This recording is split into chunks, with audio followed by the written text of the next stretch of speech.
So you and I are going to do something a bit different today. Why? Because 2 days ago I got on a plane at LAX, flew to Las Vegas, and drove this car around Las Vegas. Then I drove it home to California to experience it on some of our California roads, as well as shoot it here in the hangar. Only downside, I can't tell you anything about the way it drives or about the dollars and cents associated with it until next week. But being that we have it here, we should probably still discuss it. So let's go through some of the tech and maybe some of the design bits a little bit more than we discussed with brother Alfonso in New York the last time we looked at this car.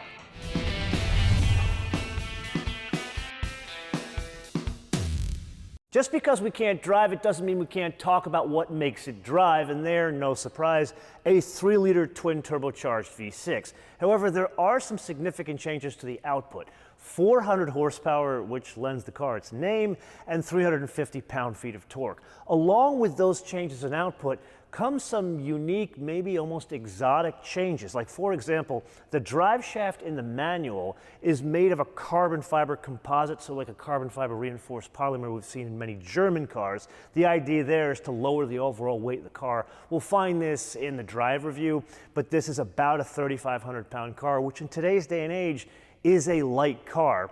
Then, in terms of keeping the engine cool to keep it running more efficiently, they've added 2 interesting bits to it. Number 1, a separate engine oil cooler, and number 2, a separate transmission oil cooler. And then while we're on the topic of transmissions, there are 2 different transmissions on offer. There is a 9-speed torque converter automatic.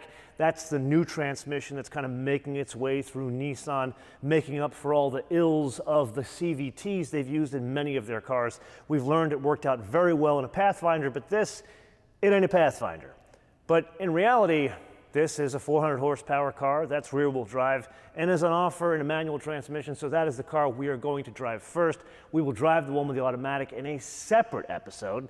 Then, to go along with some of that light weighting we're seeing with that carbon fiber composite drive shaft, the wheels, at least one of the choices in the wheels. This is on offer with 18-inch wheels as well as 19-inch wheels. That basically dictates which level of car it is. The Sport is the 18-inch wheel, and then there's this one, which is the Performance, and that is the 19-inch wheel. But that wheel, like many other Zs in the past, is manufactured by Rays and they're forged aluminum, so the idea is lower unsprung weight. But alas, the transition from Sport to Performance is not limited to just the wheels. There are 2 other pretty significant changes lurking underneath the bodywork. The first stop would be the stopping power. The diameter of the brake rotors increases in size when it goes to a performance model. We will spend more time talking about that when we drive the car in the full first drive review. And then there are the dampers. Now, bad news, no adjustable dampers. Good news, in the performance model, they're tuned a bit stiffer. I can't tell you what that does in terms of driving dynamics. All I can say is Nissan says it's 11% stiffer. We'll come back to that when we drive the car on the road. Now, speaking of stiffness, there are some changes here that are important to compare to the vehicle it replaces. Because technically, if I'm really being pedantic, this is not an all-new vehicle. This started as a 6th generation Z, and they've put a new body on it. They've changed a good amount of the interior, but if we're calling it a platform, it's effectively the same. A lot of the bits throughout the car are indeed the same, but they've decided to make it stiffer by adding some more structure to it. So, like, for example, they've added the strut bar here from strut tower to strut tower. Then they've added some structure here to the front of the car. Then in the back, not just the liftgate itself, but where the liftgate comes down, that piece itself is stronger, and the idea is to increase the lateral stiffness of the vehicle as it's going down the road. So you and I already discussed that a lot of the old car makes its way into this generation of Z, and the area that you notice that the absolute most is the interior. There are some dead giveaways, like specifically the door panels, the door handles themselves, even the shapes of the seats. Well, not the top of the seat, but the bottom and the sides of the seats.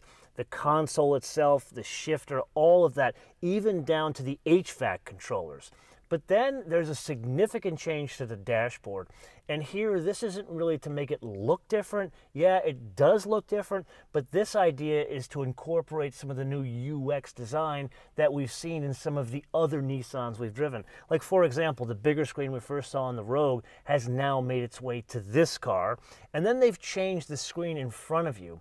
That is a large screen, but more importantly, there are 3 different setups, 3 different UX designs. So there's this like sport one, which I kind of like the most. And then they've got this enhanced cluster, and we've seen this in the Rogue previously. The idea is to have like these meters on either end of the screen. This is my least favorite. That's why I like the sport one the most.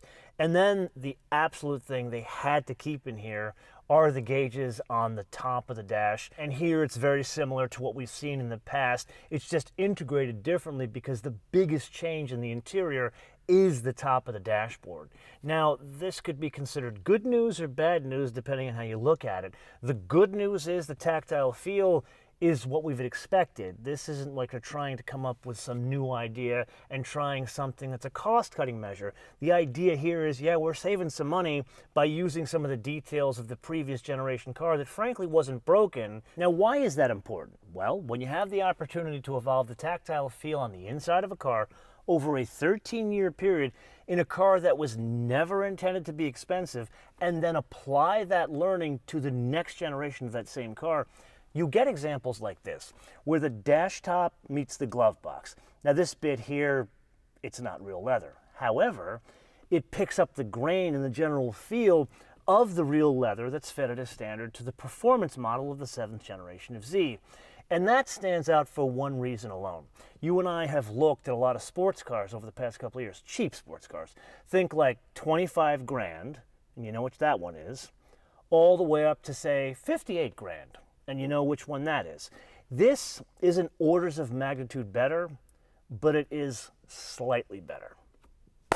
And now we need to press on to 3 further details, the most pertinent being a limited edition version of the 7th generation of Z that will only happen in the first year of production. They're calling it the Z Proto, and this will not come as a surprise to you. It's the yellow and black car we've seen throughout the media launch of this thing. But what they're doing is they're bringing that black interior with the yellow accents, the yellow stitching, the suede on the door panels, and the funky shifter. That's going to be in what's called the Z Proto, and they're only going to make 240 of those. But more important to that, remember the discussion we had with brother Alfonso in New York? The detail he liked the most about that car, the bronze wheels, that makes it into production. That's the kind of moxie brother Alfonso has.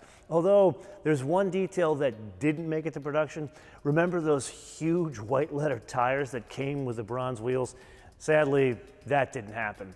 Then there's the whole reason for being of this thing. In today's day and age, we hear from like the Toyotas of the world, and they say, well, we can't afford to make a sports car on our own, so we're going to partner with BMW. Or Fiat partners with Mazda.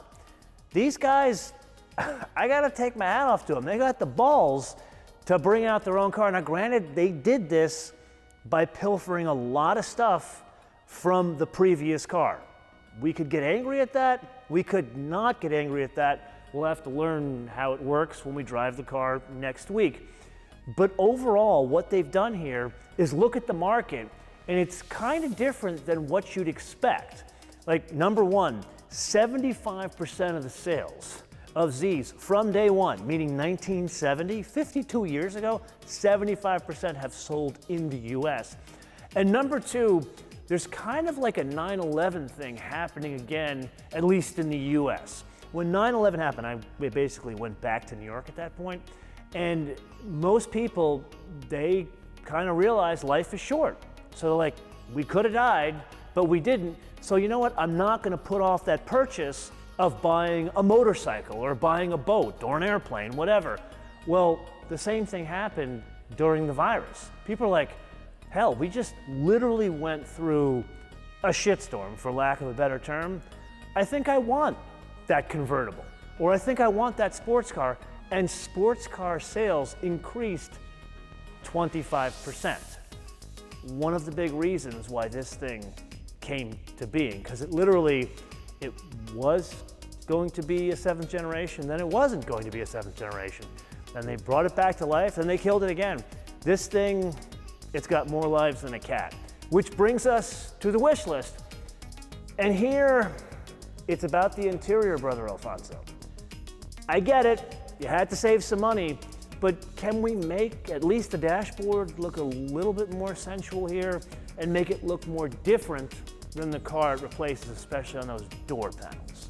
But I am just one man, and this is the point of the episode where I turn this around to you guys to opine in the comments below or via social media, MotoManTV on Word, MotoManTV on Word, Facebook, Twitter, and Instagram.